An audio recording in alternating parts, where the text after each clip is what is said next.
All right, so one thing we noticed, I noticed while Alex was squatting with his initial assessment was that he tends to collapse in just a little bit. So it seems like the weight, where I want it to be on the outside edge of the foot, he starts to collapse in. And so what we want to do is maybe improve that foot position while he's squatting. So I might cue him is to kind of grip the ground with his foot and almost create this kind of little bit more of a pronounced arch. Okay? So as he does that, what's going to happen from the knee, it's going to require some things up top to happen too. So we want this shin to be rotated out a little bit. Okay?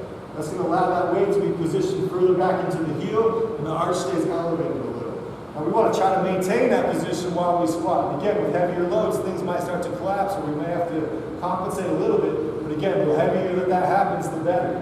We don't want to fall with those compensations at lighter loads, obviously. So what he's going to try to do is do that on both sides. So he's got to create that kind of grip the ground. He doesn't want his big toe to come off the ground. Same thing here. We're going to kind of get him up. Once he does that, his shoe's going to rotate.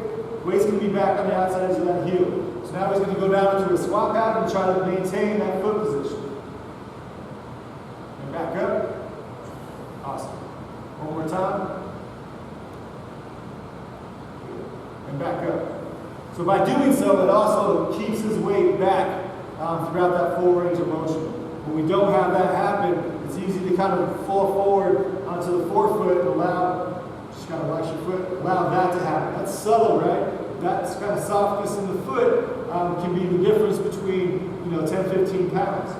So if he's here, right, weight stays here the whole time. He's got the nice arches on his foot, longitudinal, the other arch on the foot is nice and stable. So that's what we're looking for from the bottom position at the foot and ankle, is what's going on with his arches.